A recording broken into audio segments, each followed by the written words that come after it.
कार्तिक मास की कथा, जिसे सुनने से पूरे साल बरसती है भगवान श्री कृष्ण की कृपा। आइए सुनते हैं ये पूरी कहानी को। कहानी को सुनने से पहले चैनल को सब्सक्राइब और वीडियो को लाइक करना ना भूलें, साथ साथ अपना कमेंट भी करें। अब आइए सुनते हैं। हिंदू धर्म में कार्तिक महीने को बेहद महत्वपूर्ण और पवित्र माना गया है। इस महीने में आज सुबह स्नान करके फिर तुलसी पूजा करने, भगवान श्री कृष्ण की पूजा करने, दीप दान करने का बड़ा महत्व है। मान्यता है कि कार्तिक मास में भगवान श्री कृष्ण और देवी राधा की विधि विधान से पूजा करने, भोग लगाने और व्रत कथा पढ़ने से पूरे साल आशीर्वाद मिलता है। इस साल कार्तिक महीना 18 अक्टूबर से 17 नवंबर 2024 तक रहेगा। यहाँ पढ़े कार्तिक मास की पूरी कथा। आइए सुनते हैं।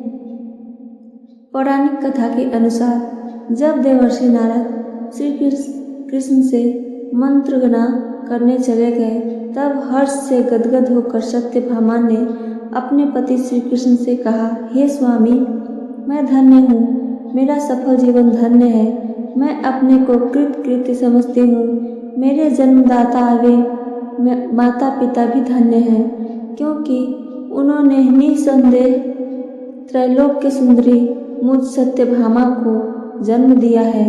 इस सुंदरता का ही प्रभाव है कि आपकी 16,000 स्त्रियों के रहते हुए भी मैं आपको विशेष प्रिय हूँ। केवल इसी के लिए मैंने कल्प वृक्ष के साथ आदि पुरुष आपको विधि पूर्वक संकल्प कर नारद के लिए उस समय समर्पित कर दिया था, जब संसार के लोग कल्प वृक्ष का नाम तक नहीं जानते थे। वही कल्प वृक्ष उस समय से मेरे आंगन में लगा हुआ है। हे मधुसूदन, तीनों लोकों के स्वामी भगवान लक्ष्मीपति की मैं अतिशय प्रियतमा हूँ, इसलिए मैं आपसे कुछ पूछने की इच्छा करती हूँ। यदि आप चाहते हैं तो मेरे प्रश्न का उत्तर विस्तार पूर्वक मुझसे कहिए, जिसे सुनकर मैं अपना कल्याण करूं। मुझे वह उपाय बताइए जिससे कल्याण उपरांत में भी मेरी एवं आपका वियोग कदापि न हो। श्री सूत जी ने कहा कि इस प्रकार अपनी प्रियतमा सत्यभामा की बातें सुनकर श्री कृष्ण जी मंद मंद मुस्कुराने लगे। सत्यभामा का हाथ अपने हाथ में लेकर हास परिहास के साथ कल्प वृक्ष के नीचे पहुँचे और उस स्थान से सब सेवकों को हटा दिया। सत्यभामा की ओर देखकर हंसे, साथ ही पूछा कि क्या वह उपाय सुनोगी। सत्यभामा भगवान के इस अनुराग को देखकर संतुष्ट और पुलकित हो गई और कृष्ण चंद्र जी भी सत्यभामा को देखकर गदगद हो गए। श्री भगवान ने कहा कि हे देवी, वास्तव में इन 16,000 स्त्रियों के रहते हुए भी तुम मुझे प्राण के तुल्य प्यारी हो।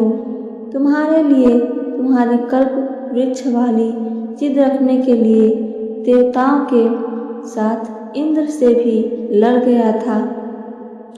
हे प्यारी, जो तुम पूछना चाहती हो तो वह बड़ी ही अद्भुत बात है।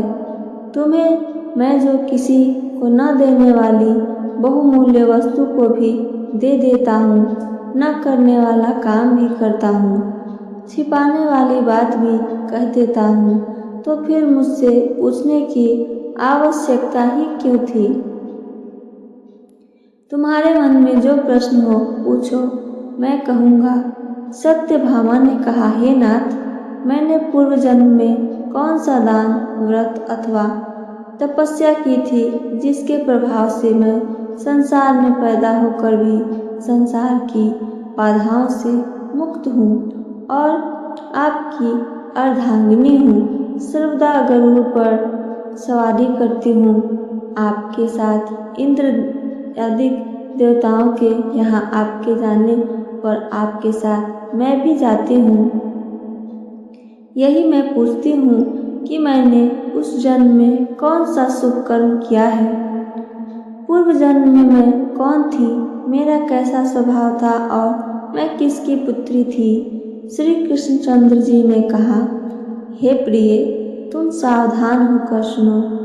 मैं तुम्हारे पूर्व जन्म की कथा कहता हूँ। उस जन्म में तुमने जिस पवित्र व्रत को किया था सो बतलाता हूँ।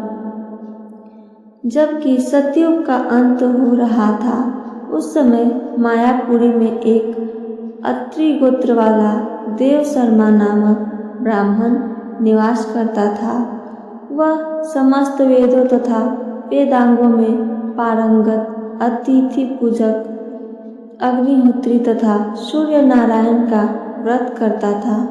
सर्वदा सूर्यदेव की उपासना करने के कारण वह दूसरे सूर्य की भांति देदीप्यमान था। उसको वृद्धावस्था में गुणवती नाम की एक कन्या उत्पन्न हुई। देव शर्मा को उस पुत्री के अतिरिक्त कोई संतान नहीं थी। उसने अपनी पुत्री का विवाह अपने एक शिष्य चंद्र के साथ कर दिया।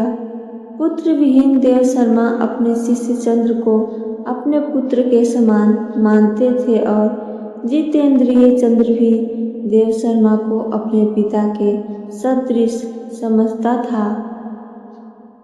एक दिन चंद्र और देव शर्मा दोनों कुश और समिधा लाने के लिए वन में गए और इधर उधर घूमते घूमते हिमालय के समीप एक उपवन में पहुंच गए।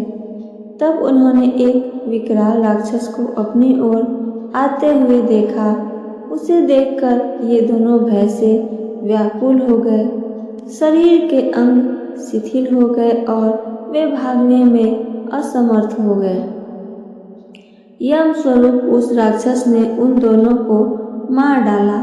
हमारे गणों ने उस क्षेत्र को के प्रभाव और उन दोनों के धार्मिक स्वभाव के कारण उन दोनों को वैकुंठ धाम में पहुंचाया।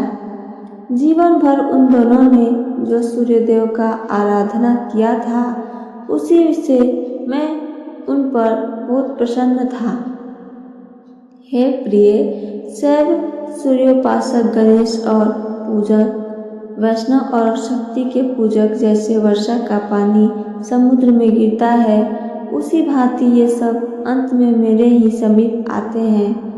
अकेला मैं ही नाम और क्रिया के भेद से 5 रूपों में विभक्त हूँ। जैसे किसी का नाम देवदत्त है, वही देवदत्त किसी का बाप है, किसी का पुत्र है, किसी का भाई है और किसी का भतीजा है, लेकिन वास्तव में यह देवदत्त एक ही है। अस्तु सूर्य के समान तेजस्वी वे दोनों मेरे वैकुंठ में आकर रहने लगे। विमान पर यात्रा करते थे, उनका मेरे समान रूप था। वे मेरे ही समीप रहते थे और उनके शरीर में दिव्य चंदन लगा रहता था। हमारी कहानी पसंद आई हो तो मेरे चैनल को सब्सक्राइब और वीडियो को लाइक ज़रूर करें। साथ साथ अपना कमेंट करना ना भूलें। सुनने के लिए धन्यवाद दोस्तों।